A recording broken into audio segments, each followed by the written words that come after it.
Ela vai me dizer se está não.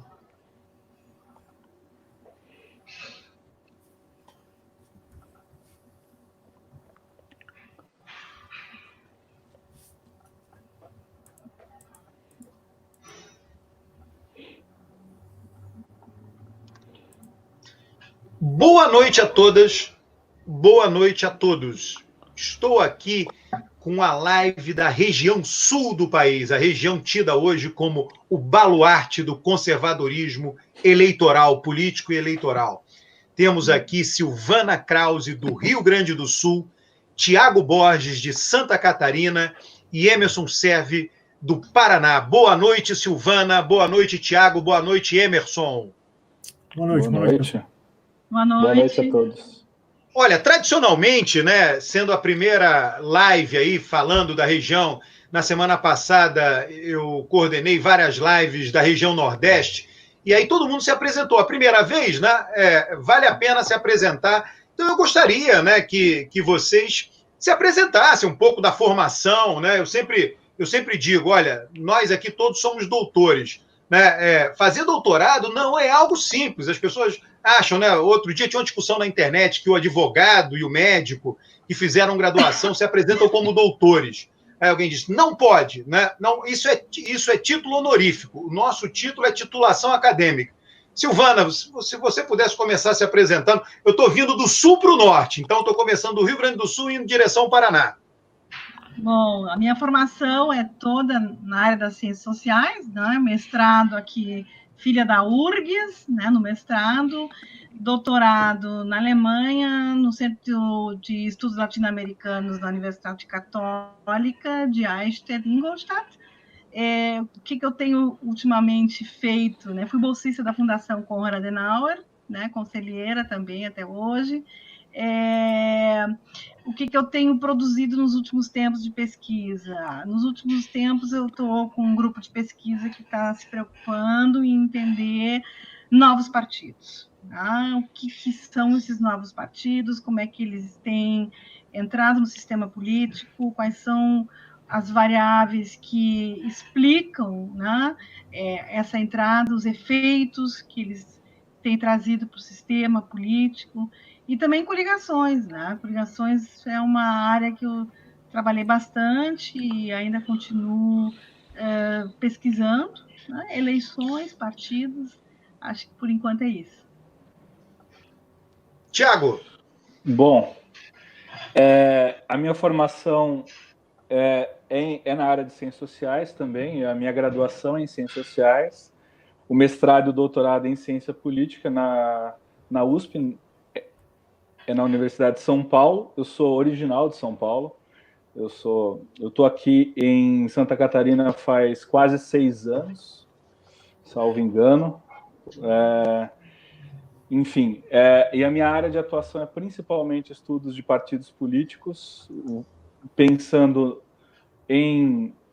no vínculo de partidos com grupos de interesse, como evangélicos, meu mestrado basicamente evangélicos, e financiamento de campanha também, e eu tenho trabalhado também com organização partidária, etc, e coligações também.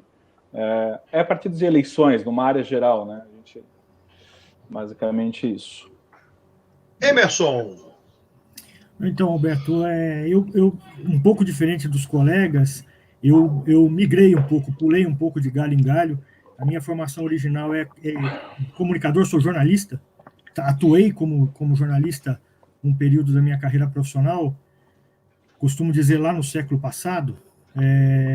Depois eu fiz o mestrado em Sociologia e o doutorado em Ciência Política no IUPEG, hoje IESP, né? Também quase no século passado, já foi bem no comecinho desse século. E embora minha tese seja na área de opinião pública, uma das frentes de principal interesse de pesquisa coincide aí com a Silvana e com o Tiago, que é na área de eleições, partidos, financiamento também, e por isso, recentemente, eu fiz um estágio pós-doutoral estudando eleições no Brasil, fiz em Salamanca, pensando também em alguma formação em América Latina, né? Então, também me pego pesquisando principalmente comunicação eleitoral, resultados eleitorais, partidos e eleições, e boa parte desses trabalhos eu faço questão de, sempre que posso, divulgar, porque está aberto e é gratuito. Os trabalhos estão disponíveis no site do grupo de pesquisa, que é o CEPOP, www.cepop.fpr.br. Lá estão vários livros para download, e-books, do grupo de pesquisa, não só meus, do grupo de pesquisa como um todo, em relação a eleições e partidos no Brasil. Basicamente, essa é a minha área de atuação. Olha, eu sou um nordestino, nasci no Nordeste, tenho família do Nordeste, pais nordestinos e casado com a catarinense do Vale do Itajaí. Minha esposa é de Rio do Sul, já fui à cidade de Xereda, o sobrenome dela é Schroeder. Portanto, meus filhos têm o sobrenome Schroeder. Aí botei todos os filhos lá na entrada da cidade para bater a foto lá com a placa da cidade, lá, Schroeder. Olha, nós estamos sendo assistidos aqui pelo Brasil inteiro. Maceió, Caicó, no Rio Grande do Norte, gente da região sul, obviamente, Rio Grande do Sul, Recife, Amazonas. Então, isso é importante. Um dos objetivos dessa conversa é a visão da ciência política, das pessoas que têm a nossa formação acerca da política regional. As pessoas não sabem disso. Quando o Rio Grande do Sul, Santa Catarina, Paraná vão para a mídia nacional, infelizmente, enfim, mas é um fato, está localizada em São Paulo, vão com coisas meio bombásticas, né? E seria importante que vocês dessem uma visão, quer dizer, uma visão analítica disso, né? E aí fiquem à vontade, quem quiser falar primeiro, mas como está sendo no momento a política em seus respectivos estados, né? O governador, como ele chegou, como ele tem apoio, que políticas públicas vem sendo adotada, como é a visão, na opinião de vocês, claro, da sociedade com relação às atuais administrações. Então, fiquem à vontade, quem quiser começar, pode começar a falar. Bom, eu queria agradecer, né, o convite. Acho que um aspecto muito importante, antes de a gente entrar, no caso do Rio Grande do Sul, né, entrar na conjuntura atual, é interessante de ver a percepção que o Brasil tem, o padrão de que o Rio Grande do Sul é homogêneo, né? De que o Rio Grande do Sul tem um impacto europeu muito forte. Bom, na verdade, o Rio Grande do Sul é extremamente diverso, né? Ele é extremamente heterogêneo, ele tem zonas coloniais italianas, alemãs, ele tem o litoral com presença indígena, ele tem a fronteira, ele tem presença judia muito forte, colonizações não só europeias, né? Presença de escravos, também ex-escravos, né? Então, essa noção é importante antes de a gente tentar entender um pouquinho como é que está a conjuntura política do Rio Grande do Sul, desmistificar um pouco a ideia de que o Rio Grande do Sul é branco apenas, né? Europeu, tá? Não é bem assim. Então, essa é a primeira observação para a gente depois chegar numa realidade um pouco mais conjuntural do Rio Grande do Sul. Tiago. De um ponto de vista bem geral de Santa Catarina, né? Pensando um pouco na política local,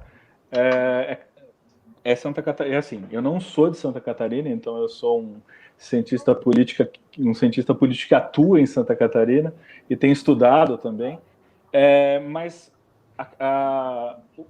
o que tem chamado a atenção em Santa Catarina recentemente no quadro político local, obviamente, acho que a gente vai discutir isso aqui, né, que é a atuação do governo estadual em relação à pandemia. Essa aqui é a grande questão nossa, embora a gente possa pensar em eleição.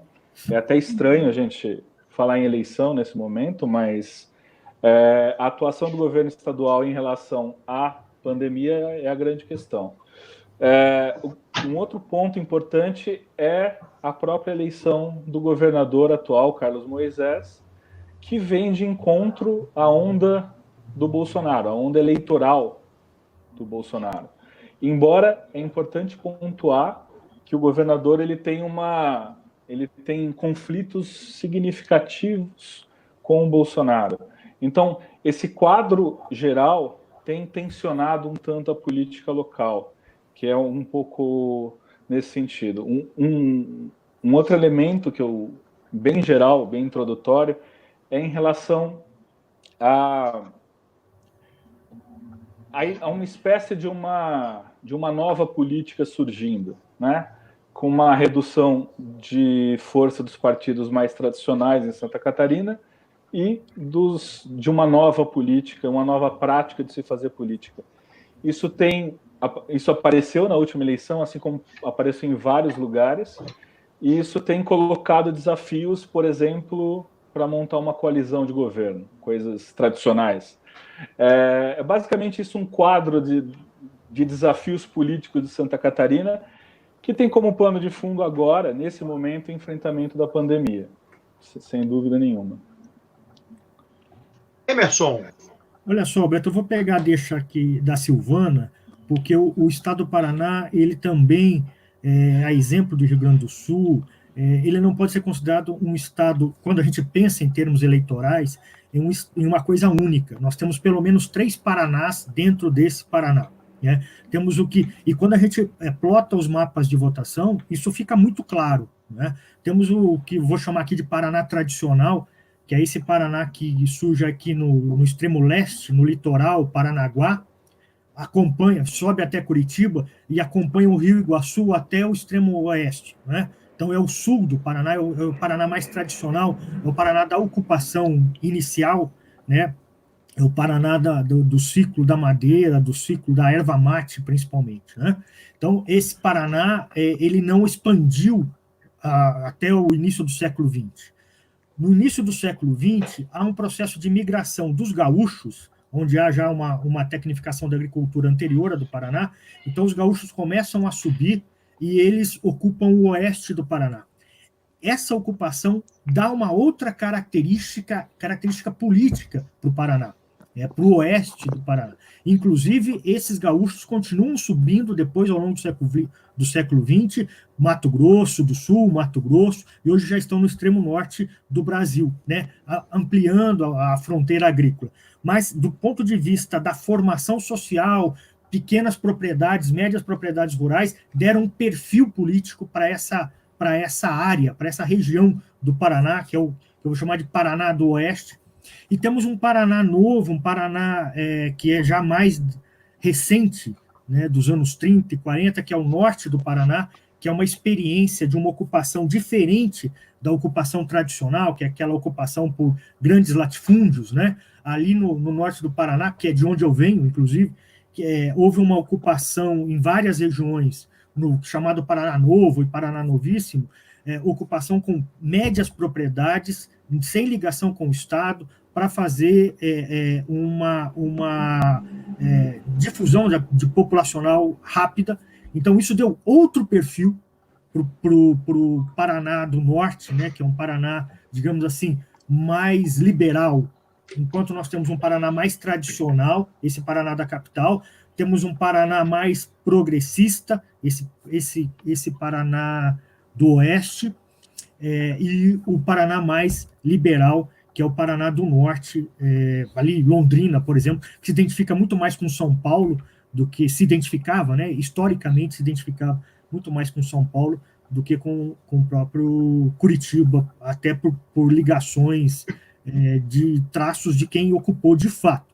Isso, nas eleições, então, fica muito claro, né? Assim como acontece também um pouco com o oeste de Santa Catarina. Né? O oeste de Santa Catarina também tem esse impacto dessa migração da população do Rio Grande do Sul, e aí médias e pequenas propriedades, a atividade cooperativa muito forte, né? Deu um outro perfil social para aquela região, e isso reflete em votos, reflete na distribuição dos votos nas eleições. Evidentemente que não dá para usar a eleição de 2018 como parâmetro para nada, porque a gente sabe que a eleição de 2018 foi uma eleição fora do comum, né? Essas eleições de desalinhamento. Bom, e hoje, os governadores atuais, dado esse perfil, como é que vocês analisam, né, Eduardo Leite? Eu vejo o seguinte, eu olho para o Sul, né, e vejo Eduardo Leite faz parte lá do PSDB, uma força política tradicional. Carlos Moisés não tem nada de tradicional. Ratinho Júnior não tem nada de tradicional.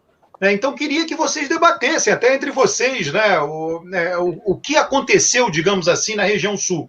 Eu acompanho, obviamente, mapas eleitorais nacionais, né? Eu tenho atenção para isso. O Rio Grande do Sul é mais dividido o voto, né? Nas eleições, né, vem ganhando sempre o candidato centro-direita, o Bolsonaro, o PSDB, mas é mais apertado. Já em Santa Catarina, no Paraná, essa vitória tem sido mais folgada.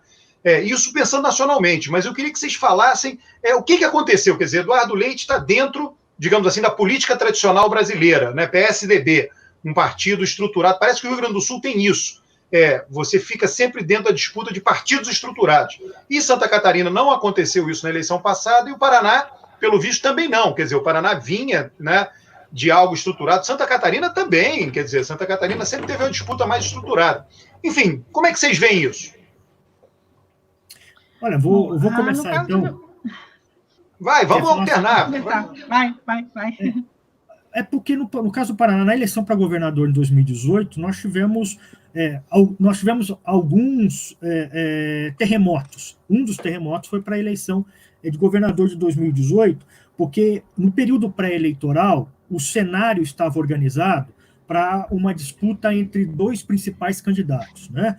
O candidato Ratinho Júnior, aliás, o Ratinho Júnior, ele entrou nessa onda de aproximação com o bolsonarismo, mas o Ratinho Júnior tem uma carreira política de 20 anos. Né? Ele já foi o deputado estadual mais votado, o deputado federal mais votado. Em 2012, foi para o segundo turno como candidato a prefeito de Curitiba, que não era até então a base eleitoral dele.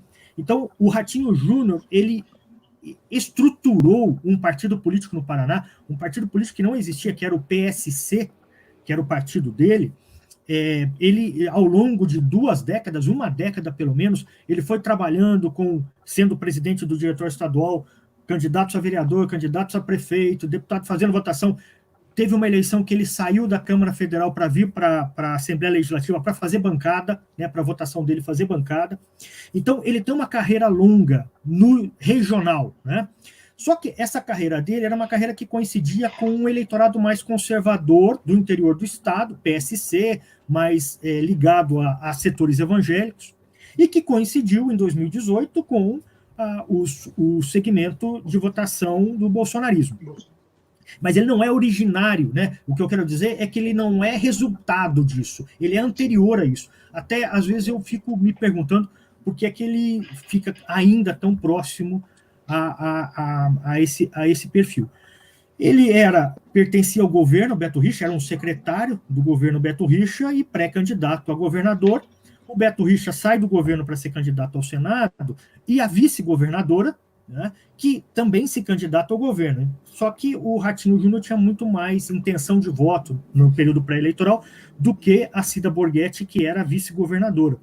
Então, estava se organizando uma disputa entre o Ratinho como candidato do governo. Acontece que havia muita crítica no final do governo Beto Richa, e o Ratinho sempre tentava se deslocar, se afastar desse governo, né? Inclusive, o próprio Beto Richa foi preso durante a campanha, e não havia interesse do Ratinho em se identificar muito como governo de continuidade.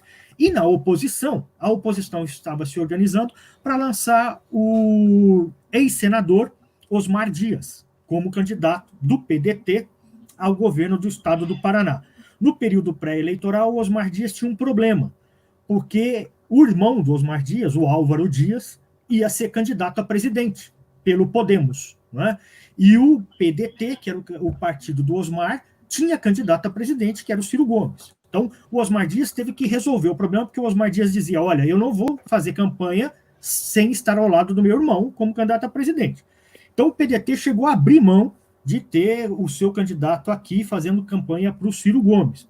Acontece que chegou no último dia, né, no dia das convenções, o Podemos resolveu, como partido, apoiar o Ratinho, né? Inclusive o candidato ao Senado do Podemos.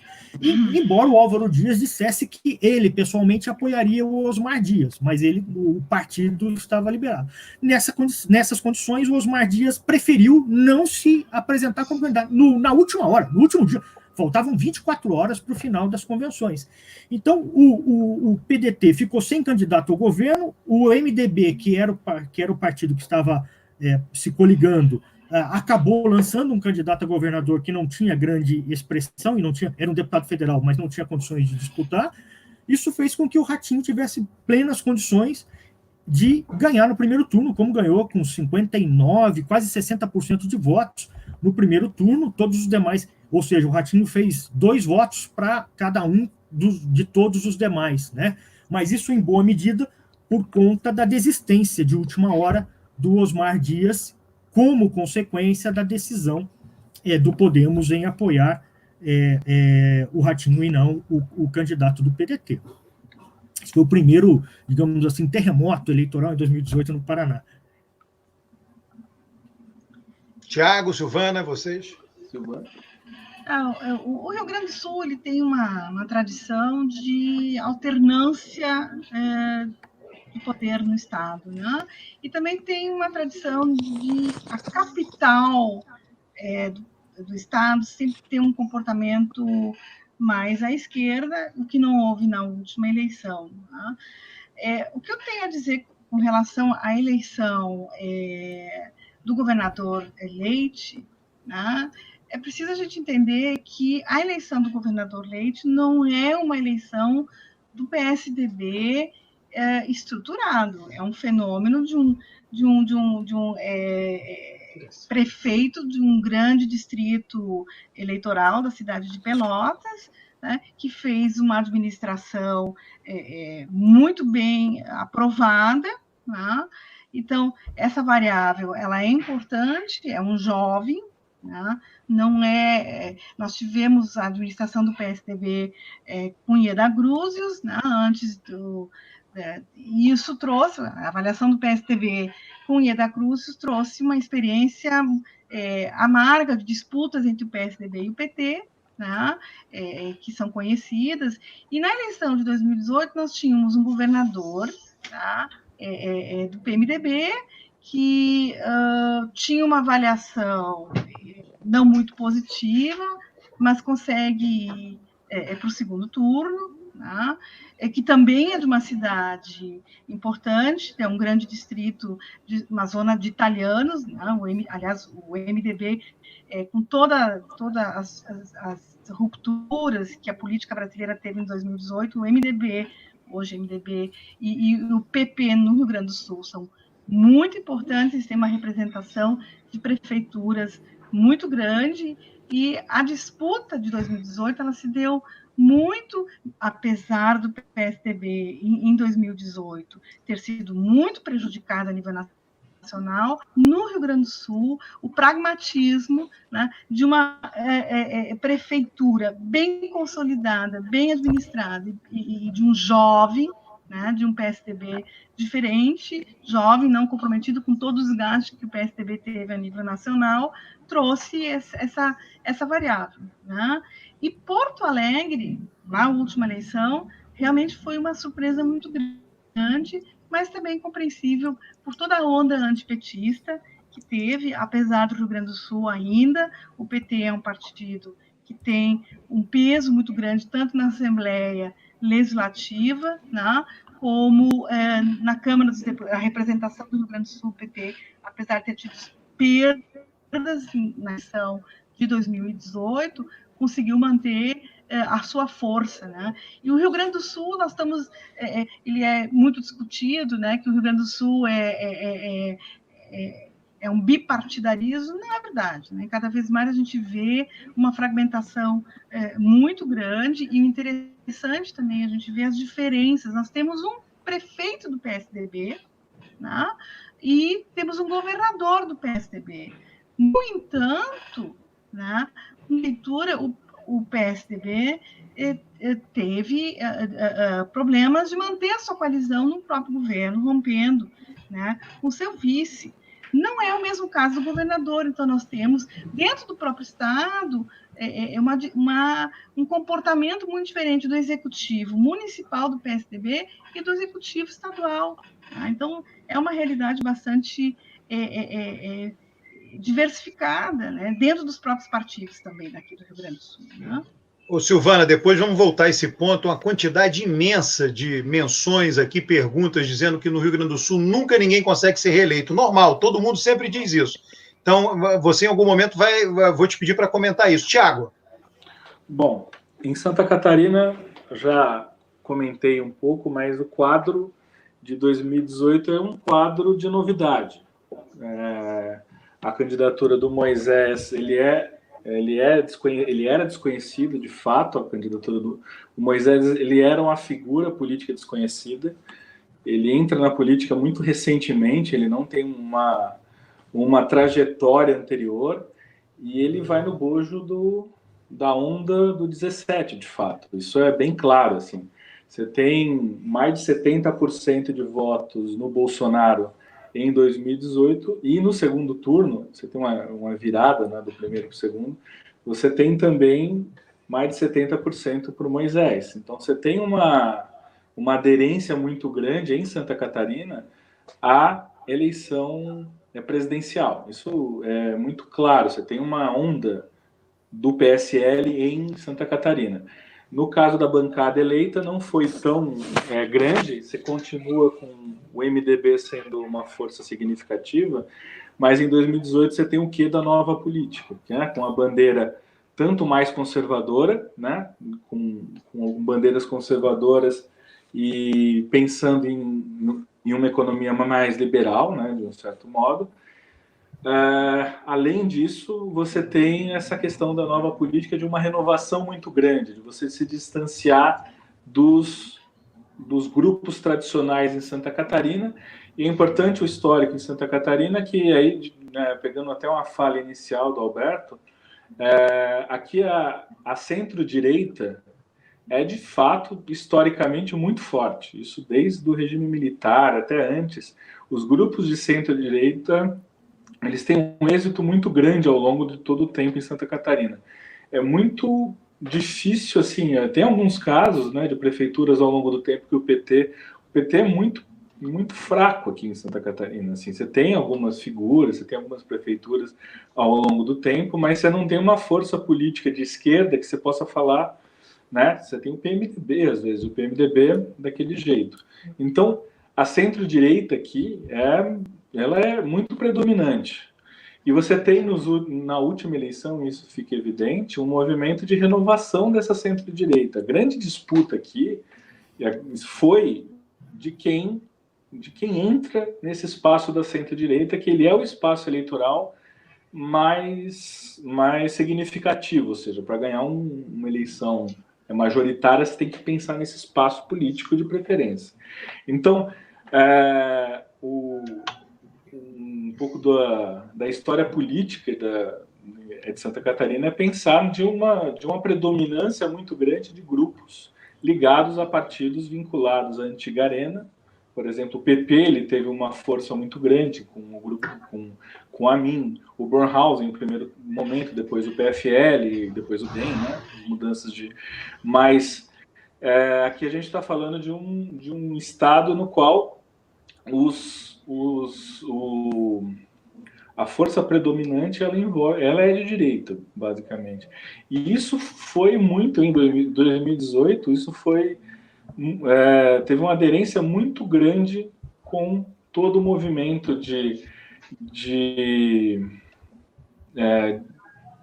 crítica às elites mais tradicionais, aos partidos mais tradicionais, e um ímpeto de renovação. E aí você tem a figura do Carlos Moisés como um grande... Ele passa de 70% dos votos no segundo turno. Embora o primeiro ficou até atrás, ele tem uma vitória avassaladora muito próximo do que o Bolsonaro teve no estado. Apesar disso, a bancada, e aí a gente pode até conversar um pouco da questão da relação com o legislativo, mas a bancada ela de um certo modo, você tem ainda uma força razoável do MDB e de alguns partidos tradicionais. O PSD, que a gente pode encarar como tradicional, porque ele veio muito de dentro, né? O PL, o PT tem uma certa representação também, embora minoritária. Mas é um pouco isso, assim. Ô, Tiago, depois eu queria retomar contigo, não sei, eu tive informações, pode ser que eu esteja errado, então é bom, né, você que está aí, é daí, etc. Você é daí, não tem essa conversa. Santa Catarina é um estado que aceita as pessoas de fora, enfim, eu conheço isso porque eu já... Né, você falar depois um pouco que o Carlos Moisés, ele se afastou de Bolsonaro, né? Eu acho que tem. Então, depois eu gostaria de você comentar isso, mas antes disso, queria passar para o Emerson. O Emerson tem um pouco a ver, pegando uma bola aí que o Thiago levantou, dessa dificuldade da esquerda, né, em Santa Catarina, e eu noto um pouco isso, aí você me corrija se eu estiver errado, no Paraná também. A Gleisi, ela foi eleita senadora lá atrás, né? Ela foi eleita numa eleição que o voto foi muito dividido. Né, se eu não me engano, ela foi eleita com 29% de votos, porque alguém teve 25%, alguém teve 22%, etc. Então, aquela fragmentação imensa permitiu que o Paraná elegesse uma senadora de esquerda do PT. Né? E aí, passado, teve toda aquela hecatombe, Lava Jato, etc., e ela, evidentemente, inteligentemente, não correu para o Senado de novo e foi para deputada, foi super bem votada. Mas isso retrata um pouco, e aí que eu te peço um comentário sobre isso, uma certa dificuldade dos candidatos de esquerda no Paraná, pelo menos recentemente. Qual a sua... o que você pode falar sobre isso? Então, Beto, de fato, se a gente considerar a esquerda, esses partidos nacionais, considerados nacionalmente de esquerda, notadamente o PT, ele tem muita dificuldade de entrar no Paraná de maneira geral, embora esse Paraná do Oeste, né, esse oeste do Paraná, seja uma região que vote muito mais no PT do que em outras regiões do Paraná. Isso não significa que seja majoritário lá, mas é diferente, né? Mas nós temos aqui no Paraná, historicamente, a disputa política, como acontece em outros estados, em outras regiões, ela é normalmente dividida em dois grupos, né? Há dois grupos que estão disputando, estão se sucedendo no poder. Eu chamaria um mais progressista, um menos progressista, né? Já que a gente não tem dificuldade de chamar de esquerda e direita. No Paraná, quem representa, e de maneira bem sucedida, eleitoralmente, esse grupo mais progressista é o Requião. Né? Tem sido o Requião nas últimas décadas. A questão é que o tempo passa, as pessoas envelhecem e tal, mas até os anos 90, depois da redemocratização entre os anos 80 e 90, a disputa política para o governo do Estado, ou seja, aqui no subnacional, era o progressista Requião sendo sucedido ou sucedendo um grupo mais conservador que apoiava o Lerner, o Jaime Lerner. Né? Ainda que o Lerner tenha sido eleito governador em 94 pelo PDT, ele nunca teve nenhum grupo, o grupo político dele, o grupo de sustentação social dele aqui, não era o grupo do PDT, não era o grupo do Brizola, de 94, né? Era um grupo mais conservador. O Lerner sempre esteve mais à direita, disputou a prefeitura de Curitiba contra o Requião, então havia uma disputa política interna aqui entre eles, e o Requião sempre com aquele discurso mais progressista, em defesa do povo e tal. Com o tempo, o Lerner saiu de cena, né? Esperava-se que o Requião saísse de cena também, mas quem substituiu o Lerner, né, nessa camada de centro para a direita, aqui na política regional, foi o Beto Richa. Não é? Mas o PT não conseguiu substituir, nem o PT, nem o PDT conseguiram substituir o Requião, ou o que o Requião chama de MDB velho de guerra. Né? Esse MDB velho de guerra ainda dava as cartas até 2018, aqui no Paraná, como a força política mais progressista do Estado. Né? E agora, com a saída do Beto Richa de cena, né, em 2018, o Ratinho Júnior e o grupo que o acompanha tem tudo para ser o sucedâneo dessa mais à direita. E a esquerda, ou os progressistas, ainda estão, né, a reboque de alguém que venha substituir o Requião, ou do próprio Requião, que possa voltar aí em 2022. Ô, Silvana, e essa coisa de não haver reeleição, ninguém consegue ser reeleito no Rio Grande do Sul? Teve um comentário aqui que eu achei bem interessante, tá, Silvana? Alguém escreveu aqui, passou o nome dele, perdão aí não mencionar seu nome, que ele disse o seguinte: o Rio Grande do Sul é governado por seu déficit. O déficit orçamentário do Rio Grande do Sul é que governa o Rio Grande do Sul. Eu fico pensando, será que é isso que não permite, que dificulta a reeleição? O que eu acho interessante para a gente refletir um pouquinho foi falado aqui pelo Emerson, pelo Tiago, que existe uma tradição de grupos muito associados a nomes, a figuras, ao personalismo político. Tá? O Rio Grande do Sul, ele definitivamente, a menos a nível de disputas para o executivo estadual, ele não contempla um personalismo muito grande dentro dos partidos. Você tem figuras importantes dentro do PMDB, tradicional do Rio Grande do Sul, tá? Você tem figuras importantes dentro do PT, né? E agora, como eu digo, surgem figuras importantes no PSDB novo do Rio Grande do Sul, né? Desvinculado com o PSDB tradicional. Sem dúvida, o Rio Grande do Sul ele tem essa diferenciação, a questão da dívida pública, a questão do orçamento, eu não acredito muito que seja o fator definitivo, né, de governadores não se elegerem. Né? Claro, o problema com o funcionalismo público é uma coisa exorbitante no Rio Grande do Sul, a dívida é uma coisa que os salários dos funcionários públicos não estão sendo pagos, sendo pagos em parcela, o de maio ainda está em discussão, qual o percentual que vai ser pago, quando, de que forma, né? Então, isso é uma variável, claro, que traz um desafio para a reeleição de um governador. Né? Sem dúvida, o funcionalismo público foi uma variável importante para a não reeleição do nosso governador do MTB, né?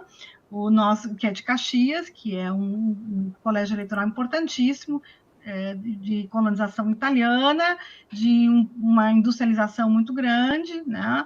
E que acabou não conseguindo se eleger, apesar de ter ido para o segundo turno.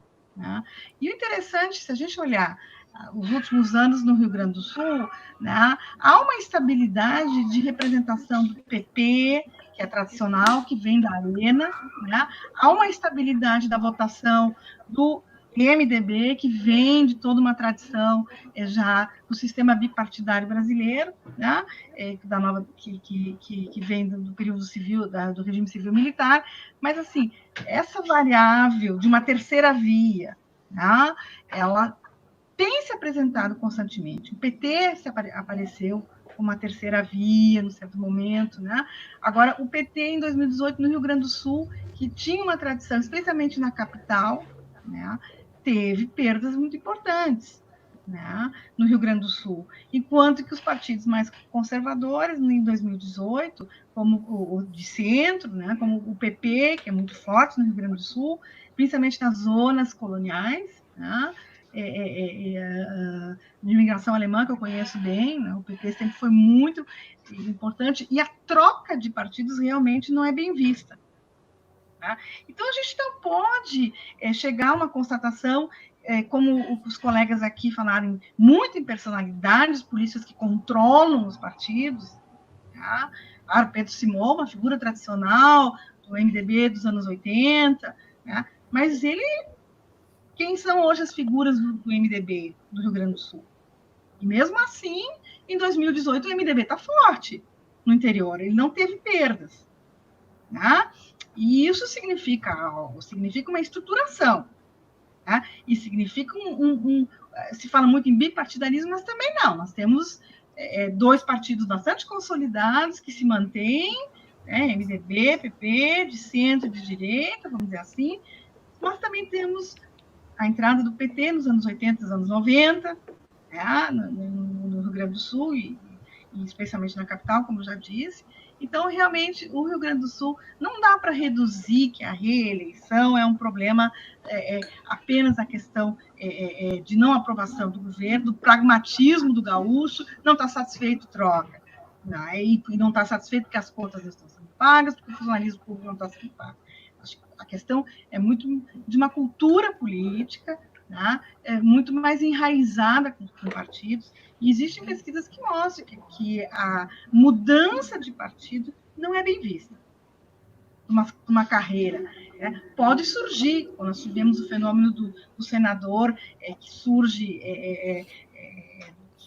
sem uma tradição muito era um comunicador, né, nosso atual senador, mas a carreira política é muito prejudicada para a reeleição depois, para outros mandatos. Né? Ô, Silvana, depois, quando eu voltar para ti, eu queria abordar algumas perguntas que têm aparecido aqui sobre Manuela Dávila, eleição para a capital, né, para a prefeitura da capital. Eu até queria fazer um comentário eu mesmo sobre isso aí, mas antes eu queria te ouvir. Ô, Tiago, e essa coisa do governador ter se afastado? Parece que o governador aí, o Carlos Moisés, é um cara pragmático. Ele sentou na... Olha, de novo, me corrija se eu estiver errado, porque... Né, eu não estou aí, eu não sou de Santa Catarina. Ele parece que ele sentou na cadeira e foi super pragmático. Não teve esse negócio de ser de direita, doutrinário. É verdade isso? Como você pode ilustrar isso, caso tenha acontecido? Não, sim. Tem um afastamento ao longo de 2019. No segundo semestre de 2019 isso fica evidente, né? Um afastamento do Moisés com o Bolsonaro. Embora ele já tinha dado sinais, enfim, que ele não partilhava algumas posturas do Bolsonaro.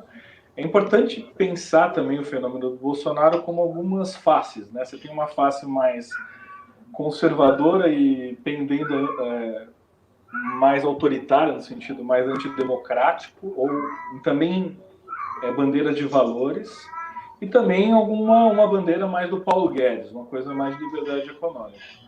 Eu acredito que você tem um tensionamento em relação ao Bolsonaro, pensando principalmente em relações a questões morais, isso ficou evidente ao longo do tempo. Tem uma polêmica em relação ao nome social, por exemplo, que o Moisés, depois de idas e vindas, ele autorizou o decreto, etc., das pessoas conseguirem usar o nome social em Santa Catarina, em documentos do Estado, etc, etc.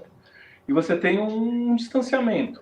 Assim como você também passa a ter um distanciamento do PSL em relação ao próprio Bolsonaro, inclusive ele sai. Mas a questão toda, então você tem um movimento do Moisés tentar se desvencilhar do bolsonarismo mais do ponto de pautas morais.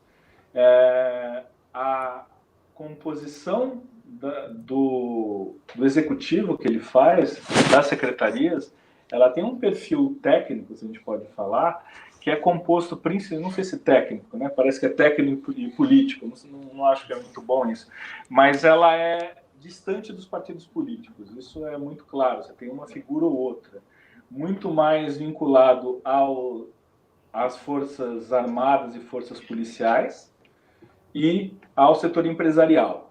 Então, o recrutamento das secretarias foi muito nesse sentido. Então, de um certo modo, não sei se de direita ou de esquerda, não sei se esse é um bom debate, mas ele foi pragmático no sentido de ele se distanciou dos partidos políticos da Assembleia, ou seja, ele não fez uma coalizão tradicional que a gente está acostumado, ou seja, com cargos, e ele se aproximou de setores empresariais e também de organizações de segurança. Possivelmente a rede dele, a rede que ele circulava antes e dos grupos que apoiaram ele, e ele passou a costurar alianças a partir desse tipo de política nova, etc. Mas, obviamente, tem uma inclinação ideológica ali e tem uma inclinação de um Estado menor, assim. Eu acho que o Moisés ele mostrou um pouco ser pró-eficiência, mas também pró-redução de cargos. Ele fez uma reforma administrativa no ano passado, mas você tem um distanciamento do Bolsonaro que pode trazer um ônus político para o Moisés. Esse é um ponto importante para pensar no futuro e no presente, né? Esse distanciamento do Bolsonaro num estado que você teve mais de 70% de votos no Bolsonaro é para se pensar o quanto isso pode representar um ônus para o Moisés agora. Ou seja, tem efeito isso. Pode ter efeito. A gente não sabe, inclusive, porque a base do Bolsonaro pode estar oscilando no estado, eu não tenho muito controle disso em pesquisa, mas essa é uma questão política que tem que ser colocada. Mas você tem um distanciamento, só que aí ser pragmático. O pragmatismo dele foi ser mais distante de partidos tradicionais, de não fazer uma coalizão tradicional no sentido de oferecer cargos, mas também pensando numa aproximação com setores empresariais, de associações empresariais e das forças armadas e forças policiais. Essa é a base de recrutamento, pelo menos num primeiro momento do Moisés. Ô Emerson, a coisa aí no Paraná, quer dizer, vai ter eleição municipal, né? E vocês tiveram aí prefeitos, né? Luciano Dutti, depois teve... Recente, eu estou pegando aí os recentes, né? Prefeito de Curitiba, o Gustavo Fruit, né? E agora, pelo visto, né, houve uma ida para um perfil mais conservador, né? O Greca, né? As informações, né, que nós aqui que estamos fora do Paraná nós temos é que o Greca praticamente não tem adversário. É fato isso? Não é fato? Como é que vai transcorrer aí? Vai ter eleição esse ano, né? Então, como é que você acha que vai transcorrer o processo eleitoral municipal em termos de favoritismo desse ou daquele candidato? Quais candidaturas estão postas? Então, ao contrário do Rio Grande do Sul, havia no Paraná e em Curitiba, nas eleições de Curitiba, uma tendência à reeleição, né? Sempre o prefeito era reeleito, desde que isso passou a ser regra. O Taniguchi foi reeleito, o Beto Richa foi reeleito. Aí, quando o Beto Richa saiu e deixou o Luciano Dutti tentou a reeleição e não conseguiu, né? Ele perdeu para essa eleição de 2012, que eu havia mencionado. Ele perdeu foi uma votação de primeiro turno muito próximo entre 3 candidatos, tipo 30, 29, 28, foi muito próximo, e o Luciano Dutti ficou em terceiro ali com 28, 2 pontos percentuais atrás do Gustavo Fruit e do Ratinho, que foram para o segundo turno, e aí o Gustavo Fruit venceu aquela eleição. Quando a gente chega em 2016, o Fruit, candidato à reeleição pelo PDT, com a vice do PT, então, dentro de toda aquela polêmica e toda aquela confusão da Lava Jato, envolvendo o PT e tudo mais, o Fruit se afasta do PT, né, tira o PT da coligação, mas mesmo assim ele não consegue se reeleger, e o Greca, que tinha disputado a eleição de 2012 pelo MDB e não tinha conseguido nada, ficou em quarto, quinto lugar, vem para 16 por um partido nanico, o PMN, né, e consegue vencer a eleição do Fruit, tira a reeleição do Fruit, e o segundo colocado, essa é outra coincidência, o então prefeito também não vai para o segundo turno, né? Vão para o segundo turno o Rafael Greca e um então deputado estadual aqui do Paraná, Neyley Prevot, que é do PSD de Dado. E o Neyley Prevot perde no segundo turno para o Rafael Greca. Agora, o Neyley Prevot se elege deputado federal em 2018, mas ele fica no governo do Ratinho, ele é secretário de Estado do Ratinho, está saindo agora do governo para organizar a candidatura. Ele é o principal candidato de oposição ao atual prefeito, né, ao Rafael Greca, mas a avaliação do Greca nesse momento é uma avaliação positiva, ele não está mal avaliado. Então é uma candidatura muito, muito complicada, em especial por conta dessa situação, né, que nós temos de dificuldade. Eu acho que essa pandemia vai favorecer muito a reeleição, né? Os candidatos à reeleição vão ter melhores condições, né? E some a isso o fato de que o Greca é bem avaliado pela população de Curitiba, e o Leprevot já disputou uma eleição, é aquela coisa, né? Ele já perdeu uma. E tirando o Leprevot, de fato, você tem aí o PDT querendo lançar candidato, que pode lançar um deputado estadual, que é o Goura, ou o próprio Gustavo Fruit, tentar de novo a candidatura à prefeitura. E fora isso, você não tem nenhum outro candidato de expressão com densidade eleitoral, que já foi testado em eleição majoritária, que tenha tido algum sucesso, para a disputa. Então, nós devemos ter uma disputa aí entre... e o Greca deixou o PMN ao longo desse mandato e hoje ele está no Democratas. Então, ele vai disputar a reeleição pelo Democratas. Então, ao que tudo indica, a gente vai ter uma disputa aqui em Curitiba muito centrada aí entre o candidato à reeleição do Democratas e um candidato de oposição, que é também um partido aí tradicional de direita, e é um candidato tradicional aqui de Curitiba, é um político tradicional aqui de Curitiba, que é o Neyley Prevot. O Silvana tem aqui uma pergunta, né? Dentro dessa Manuela Dávila, várias perguntas, mas é curioso, aqui apareceu uma pergunta que a pessoa, o sobrenome é Vargas, né? Marcos Vinícius Medeiro Vargas. Ele pergunta sobre o Vargas.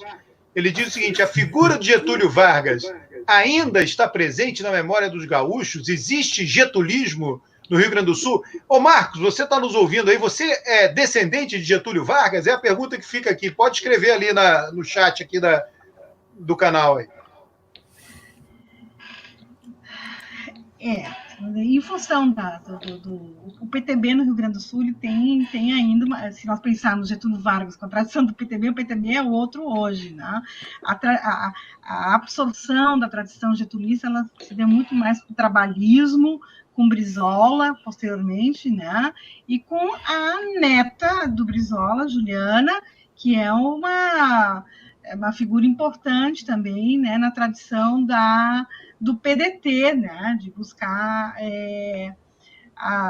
o nome da tradição trabalhista, não sei se está falando getulismo, mas o trabalhismo, que o PT, no final dos anos 80, o trabalhismo era muito, muito forte também na capital porto-alegrense, e o PT conseguiu penetrar nesse eleitorado, né, no final dos anos 80, com a primeira eleição do Olívio Dutra, enfim. Tá? Mas, buscando um pouco o que foi colocado aqui com relação à perspectiva da eleição para a prefeitura da capital, né? É muito interessante que aqui no Rio Grande do Sul nós temos, apesar da eleição ainda não estar muito claro, se ela vai sair em outubro, se ela vai sair em novembro, se ela vai sair em dezembro, ou se ela, né? É um debate enorme que está começando cada vez mais a surgir. Nós temos, na verdade, 15 nomes de pré-candidaturas na capital, né? Isso é muita coisa. Mas o mais interessante, apesar de tantos nomes, claro, os candidatos vão lançando as suas pré-candidaturas, enfim, os partidos, né? Que tudo indica, eu acho que isso vai ser uma questão não só na capital de Porto Alegre, como foi colocado aqui, que vai ser uma eleição muito baseada na gestão pragmática em relação do enfrentamento ao coronavírus, né? Vai ser uma eleição quase que monotemática, no sentido de uma avaliação, né, de quem, na verdade, conseguiu administrar bem o grande desafio, que é a situação do coronavírus, né? E eu queria fazer mais uma observação, já que está falando, fugindo, estou sendo um pouco, não muito focada, mas me chama a atenção, né, que eu já coloquei isso antes, nós temos um prefeito da capital e um governador do mesmo partido. Um bem aprovado, o outro não bem aprovado. Um rachado com o PP, dentro do seu próprio governo, seu vice, que é o prefeito, Marquesan, né, e um com uma ampla aliança com o PP, com o PTB, quer dizer, é o mesmo partido com duas figuras de personalidade, de perfil político muito distintos, tá? E tudo indica que a grande aposta, tudo bem, o Rio Grande do Sul é o 5º distrito, é o maior distrito do país, né? Mas há uma grande aposta, sim, na figura do nosso governador, né? Que está sendo bem aprovado, e dentro dessa situação em que os governadores estão sendo mais bem aprovados do que o Executivo Nacional, tá? No sentido do enfrentamento do coronavírus, isso vai trazer um impacto muito grande, né? Já tivemos presidentes gaúchos, como foi colocado aqui, Getúlio, né? Aí me perguntaram, mas é uma aposta muito grande ao governador gaúcho para ser um nome de um novo PSDB que saiu estraçalhado da eleição de 2018, tá? Ele andou dizendo que não vai disputar a reeleição aí, não é isso? Ele disse isso aí, não foi? E ele diz isso, ele continua dizendo que não vai disputar a reeleição, né? E isso é muito da cultura política gaúcha, essa fala, ela vem numa campanha, né? Ela vem numa campanha e traz prejuízo se depois vai ser candidato, né? Isso vai ficar na memória da eleição de 2022, né? Olha, o Marcos Vinícius Medeiro Vargas disse que não é descendente de Vargas, ele é do Rio Grande do Norte. Tiago, eu tive aí em Florianópolis, exatamente, eu lembro disso, no dia 12 de março. Por que eu lembro? Porque estava começando a quarentena. Teve um encontro de prefeitos na capital, a Frente Nacional de Prefeitos. Eu fui falar de eleição para prefeito, me chamaram para falar. E, inclusive, neste encontro lá, a imprensa estava pressionando para que eles cancelassem, suspendessem o encontro, porque já estava todo aquele negócio de fechar tudo, né? Na semana seguinte, eu me lembro que eu vi cena de Florianópolis completamente vazia. E eu, nesse evento, vi o prefeito, né, eu já conhecia, etc., mas vi o prefeito falando em público, o prefeito de Florianópolis. Eu fiquei muito bem impressionado. Jean Loureiro, né? Ele já foi reeleito, não é isso? Não, no caso, ele iria tentar a reeleição agora. Tá. Há uma possibilidade de ele tentar a reeleição. Até pouco tempo ele estava sem partido. Não sei se ele saiu do MDB e aí ele deve tentar a reeleição. Como a Silvana comentou, eu acho que o tema da pandemia vai ser central. Você tem embora aqui esteja quase tudo aberto, né, diferente de outros lugares do país, você tem ainda alguns elementos que têm mantido, por exemplo, você tem uma quantidade de óbitos aqui que não é tão expressiva. Isso pode ser uma questão de debate. E ele se demonstrou mais cuidadoso que o Moisés, né? Do ponto de vista da relação que se faz entre o governador e o prefeito. O Moisés, em um primeiro momento, ele já estava propenso a flexibilizar. E o município de Florianópolis, né, a figura do Jean Loureiro, falou, não, em Florianópolis a gente vai ficar mais um tempo. Então, essas movimentações sugeriram o Jean uma figura mais prudente em relação à pandemia. Eu acho que isso pode ficar para a disputa que vai ser feita. Então, é bem possível que ele tente a reeleição.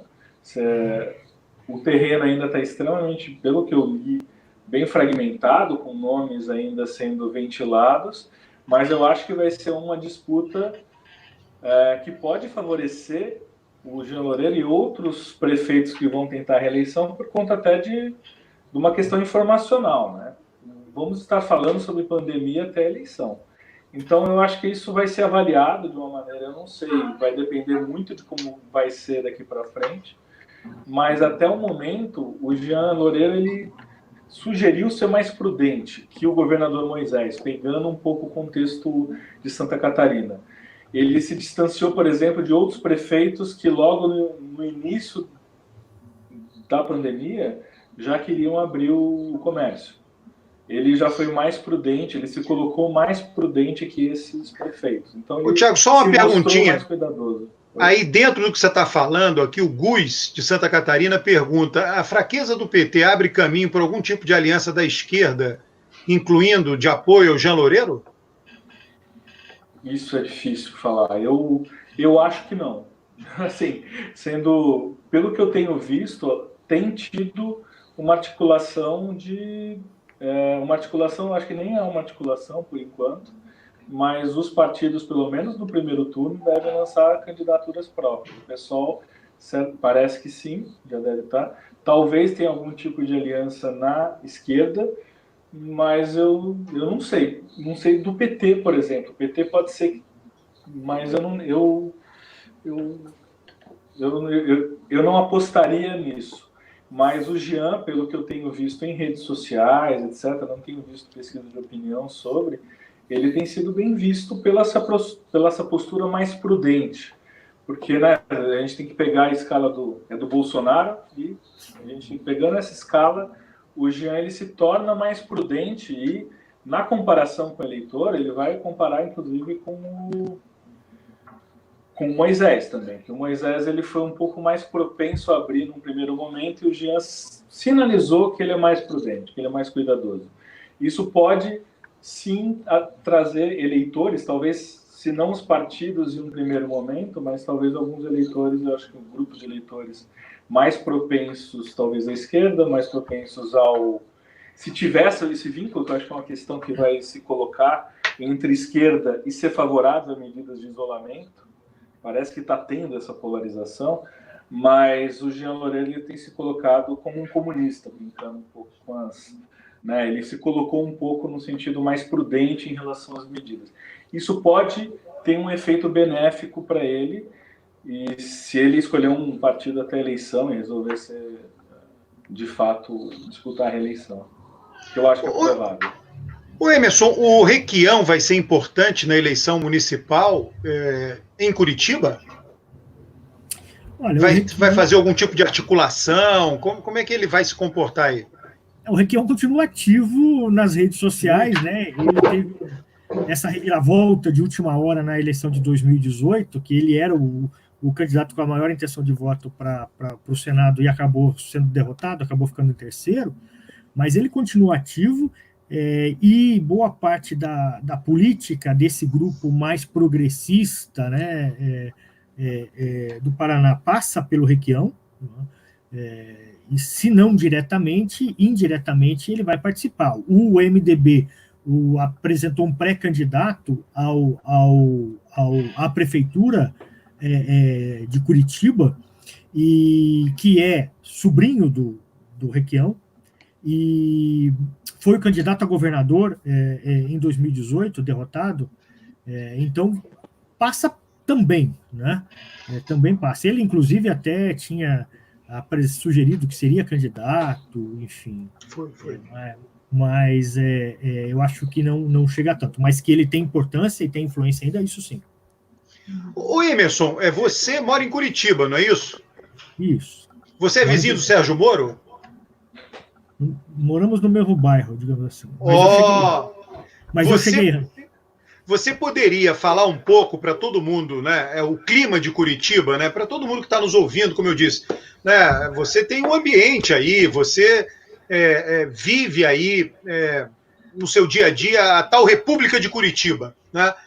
Narrar um pouco a sua visão, porque é uma visão de cientista político, é uma visão de sociólogo, né? É uma visão de observador estudioso, observador privilegiado desse, né, digamos assim, como Curitiba, uma espécie de baluarte, né, do conservadorismo brasileiro.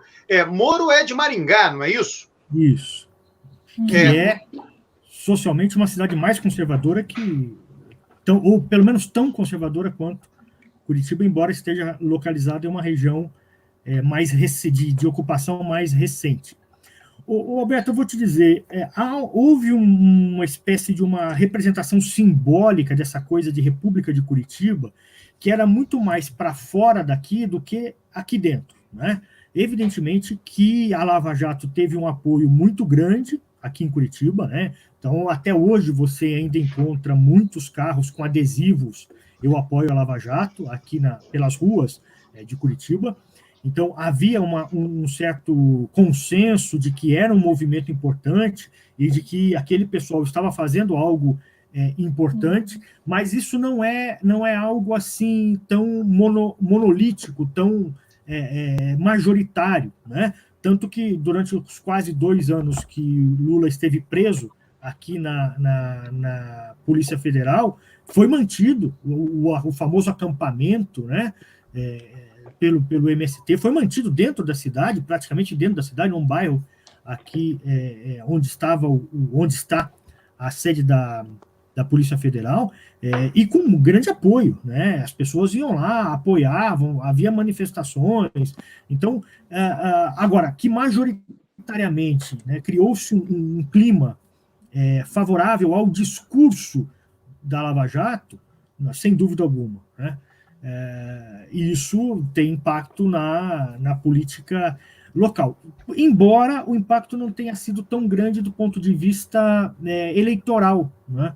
Do ponto de vista eleitoral, na cidade, nós ainda não percebemos esse impacto, e creio que agora com o desenrolar, né, dos acontecimentos e praticamente o desaparecimento da Lava Jato como operação do Ministério Público, do cenário e do noticiário, isso praticamente nós voltamos ao normal, quer dizer, nos reintegramos à República do Brasil, tá? Acho que dissolveu a República de Curitiba sem que ninguém tenha percebido. Ainda o Emerson, tem um comentário aqui do Marcos Garcês, ele diz o seguinte: eu moro do lado da Justiça Federal, quase me mudei no auge da Lava Jato, era muito irritante. E aí tem todos os depoimentos, né? Um depoimento aqui de alguém que está vendo nossa live aqui.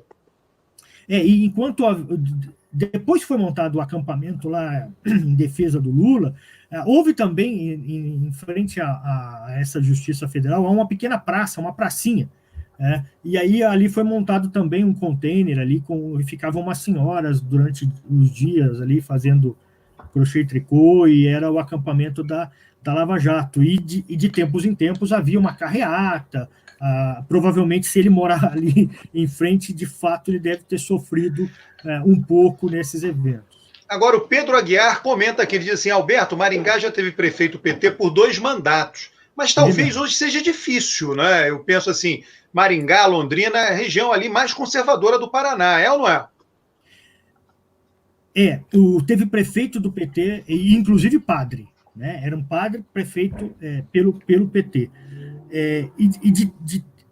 Tanto Maringá quanto Londrina, que é outro centro importante no norte do Paraná, também foi governado pelo PT, teve prefeituras do PT, mas isso refluiu muito, né? Hoje já não tem mais, assim como em boa parte do Brasil.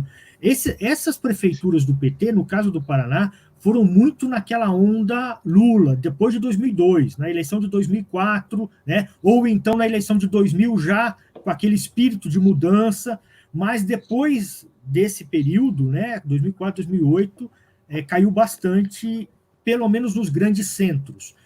Nos pequenos municípios, onde a gente sabe que o partido conta menos, né, o que conta mais é a relação dos grupos políticos, aí ele consegue se manter em função das lideranças locais. Mas nos grandes centros ele caiu, e tanto que em Curitiba mesmo, o PT conseguiu chegar ao segundo turno durante 2 eleições, 2000 e 2004, e depois nunca mais.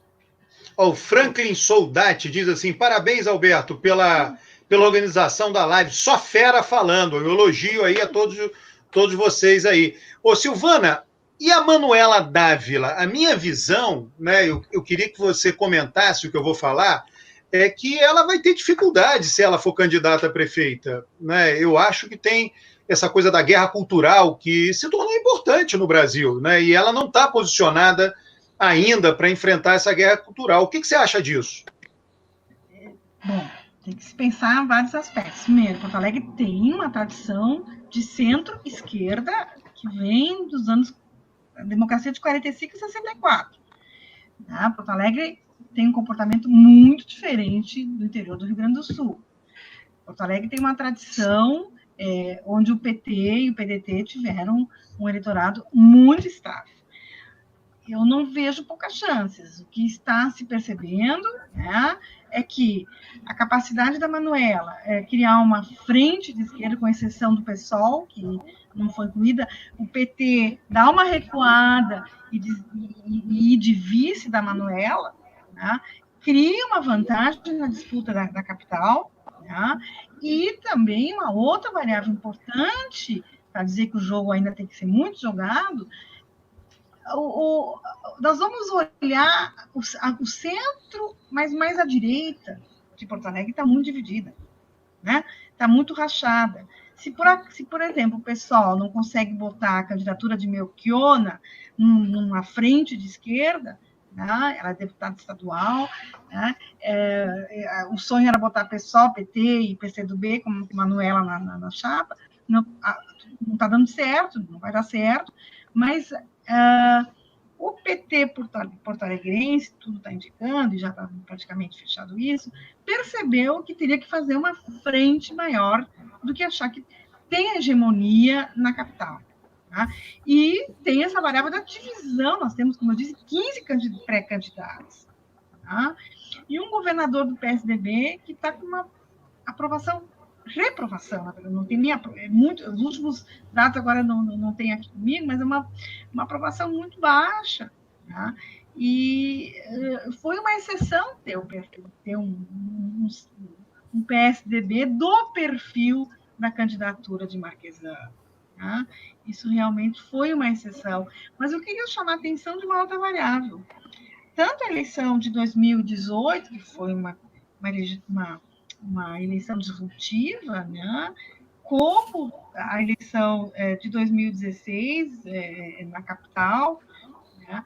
É interessante porque o PSDB, principalmente em 2018, saiu destroçado. Eu repito isso. O que acontece com o PSDB gaúcho, né? Com a liderança emergente, que traz, vamos dizer assim, uma esperança de novo, né? Para o PSDB que sai com dificuldade de uma liderança que saia do eixo sudeste. Tá? Então, isso é interessante.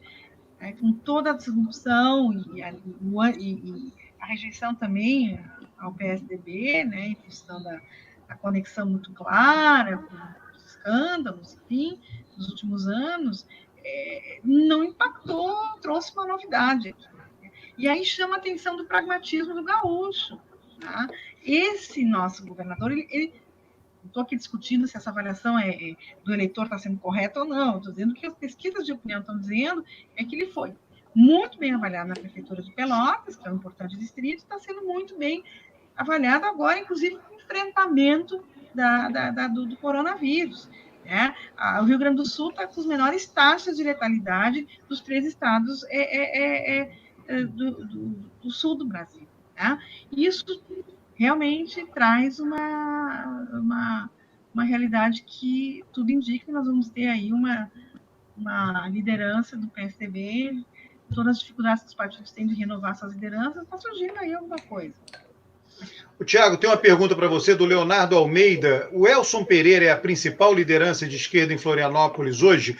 Eu queria, né, essa é uma pergunta específica, tá? Mas eu queria que vocês 3 comentassem, começando aí pelo Tiago, para que as pessoas entendam um pouco. É um tema no Brasil hoje o voto religioso, o voto conservador religioso, o voto evangélico. Né? O Rio de Janeiro é o epicentro disso, por conta da força dos evangélicos pentecostais, mas é importante que vocês falem do Sul, da relação de religião com política no Sul, se ela existe, não existe, qual porque o perfil, por exemplo, a minha esposa, como eu falei, de Santa Catarina, ela vem de uma tradição evangélica, sim, mas é luterana, né? Ela vem de uma formação luterana, né? Totalmente diferente da minha, como eu vim do Nordeste, a minha formação foi católica. Então, tem uma proximidade muito grande entre católicos e luteranos. Então, as pessoas, é importante que elas saibam um pouco desse aspecto da região sul, além da pergunta que eu mencionei para ti, Tiago, que foi feita aqui pelo Leonardo Almeida. Bom, em relação à pergunta, na verdade, se pegar hoje, enfim, o que se ventila em relação à prefeitura de Florianópolis, o Elson é o único candidato já meio que dado como certo, pelo menos. Então, isso já mostra um pouco, existe algum tipo de consenso em relação a ele. Ele teve algum tipo... Ele é que, sendo bem sincero, as forças de esquerda aqui, eu não apostaria num protagonismo eleitoral recente. Pelo menos na próxima eleição, é muito pouco provável. Elson pode ter algum tipo de vínculo com alguns grupos de esquerda, mas eu acho muito pouco provável, não sei, isso é uma coisa muito... Eu posso estar errado, né? Mas pelo que eu vejo, pelo que foi a eleição anterior que ele disputou, muito pouco provável que ele tenha um protagonismo.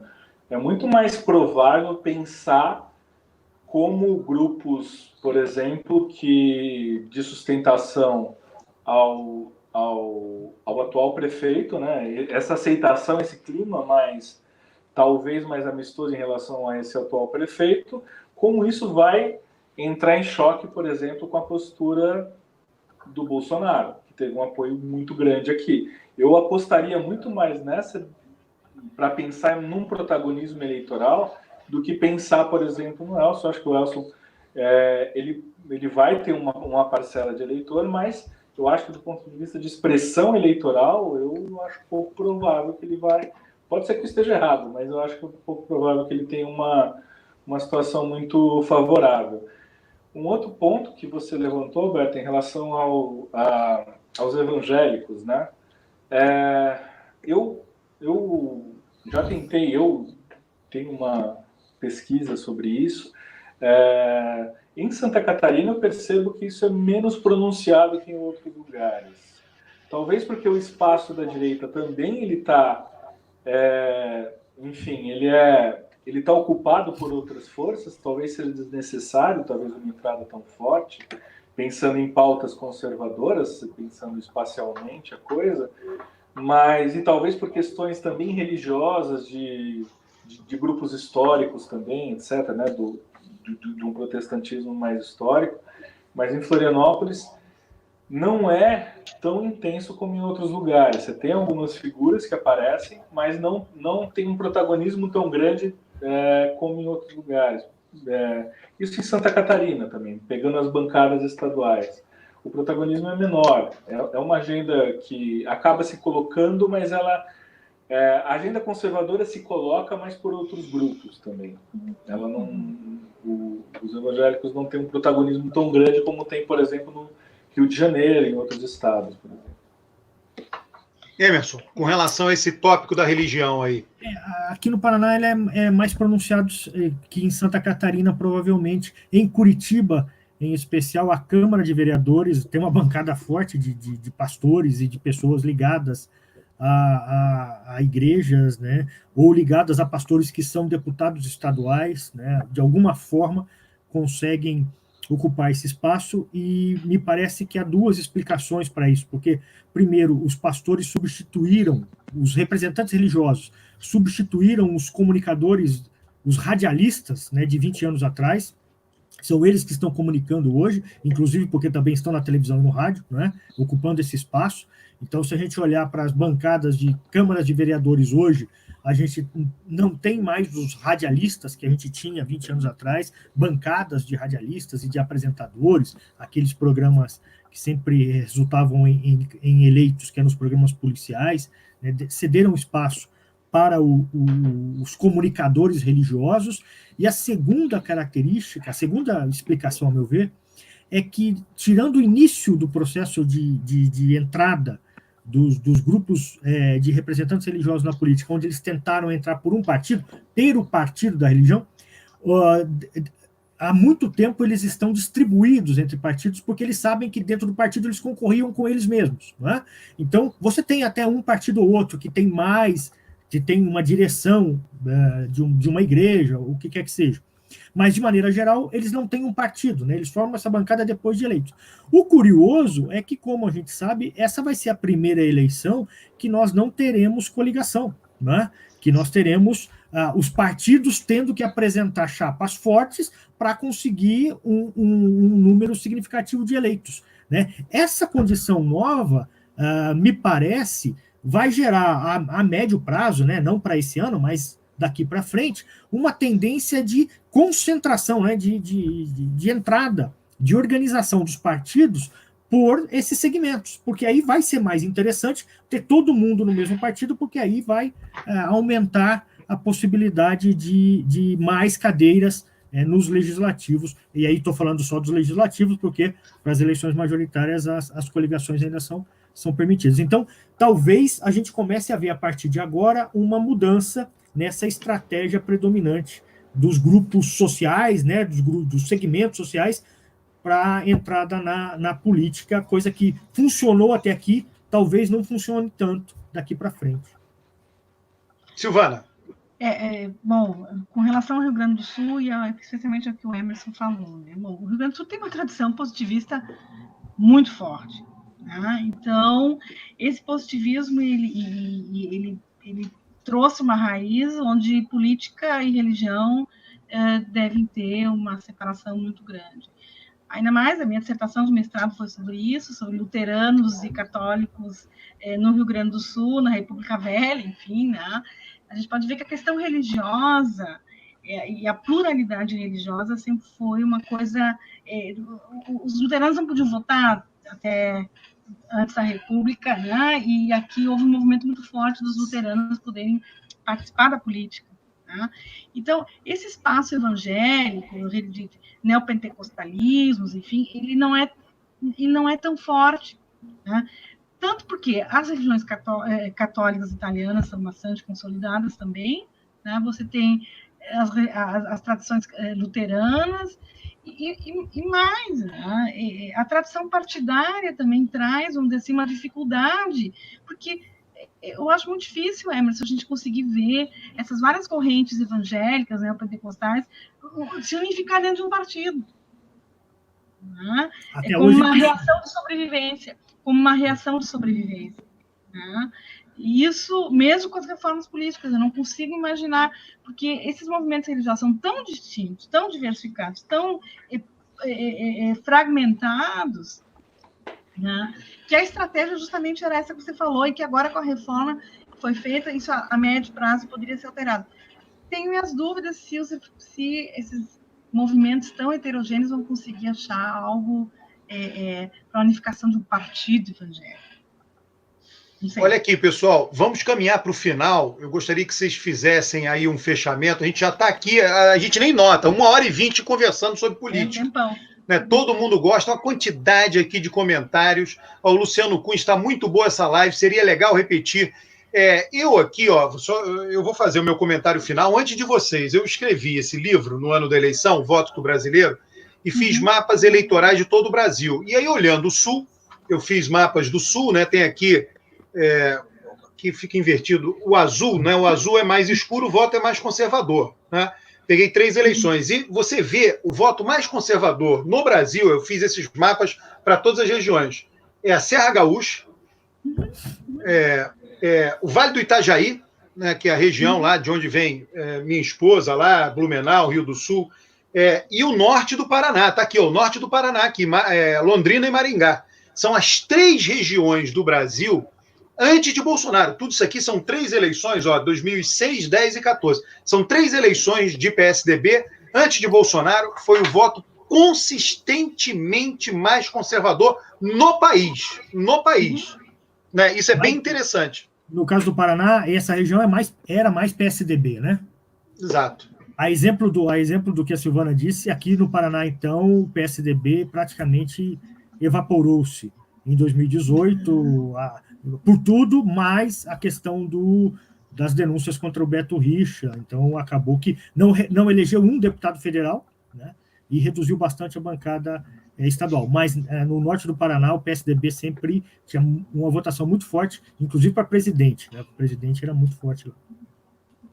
Então, Thiago, você poderia iniciar aí, como todo mundo sempre diz, né, as considerações finais, né?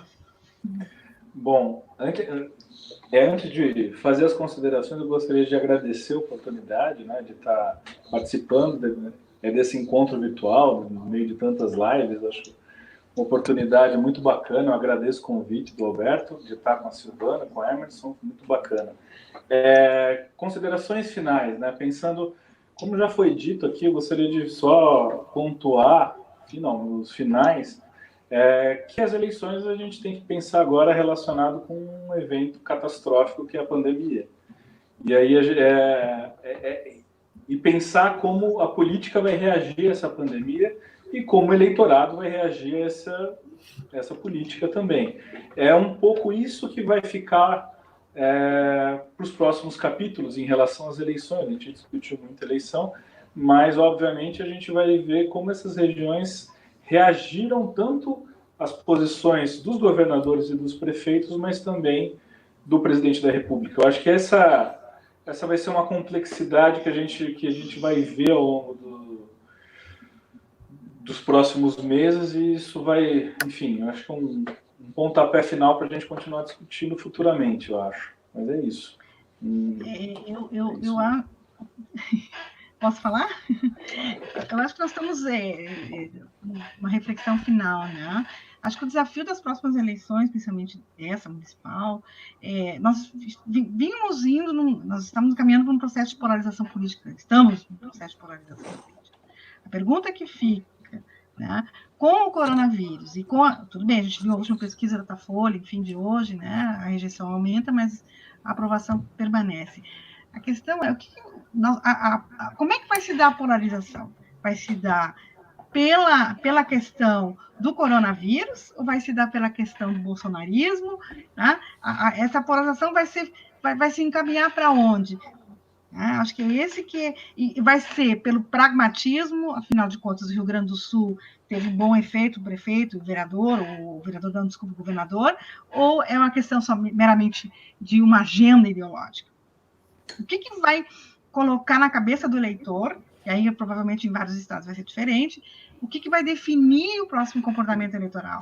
Né? A disputa ideológica que a gente tem visto, assim, esquerda, direita, no sentido bem chão, né? Ou vai ser um pragmatismo? Quem administrou bem essa crise?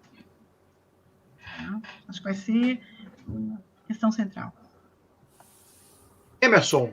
Roberto, eu queria também agradecer o convite, poder escutar a Silvana, o Thiago, você, e em especial, te parabenizar pela iniciativa de promover essas conversas sobre política regional, porque nós temos uma riqueza no Brasil, que é essa diversidade de política regional. A gente tem relações políticas locais no sistema subnacional que são muito ricas, né, que dão muito pano para análise, e normalmente a gente negligencia a política regional, olhando muito para Brasília, e curiosamente, boa parte do que acontece em Brasília é em função do que se dá nas regiões, né? Os políticos em Brasília não pensam no Planalto, eles pensam na planície, eles agem em função de suas regiões, né? E nós pensamos muito no Planalto, né? Então, essa sua iniciativa, eu parabenizo. Não pude assistir a do Nordeste, que foi semana passada, mas está no canal, eu vou assistir ainda, porque também tenho muito interesse em conhecer mais essas nuances da política regional. E como nós vimos aqui, ela é muito rica, né? Quer dizer, tem vários estados dentro desses 3 estados que a gente discutiu aqui. Ô Emerson, cada estado do Brasil é como se fosse um país. Eu sempre digo isso, cada estado é um país. Olha, só para finalizar, olha, o Thor Veras me pede para mandar um abraço para Caconde, em Minas Gerais, e diz, ótima live. Tá? Várias pessoas aqui com vários elogios, tá?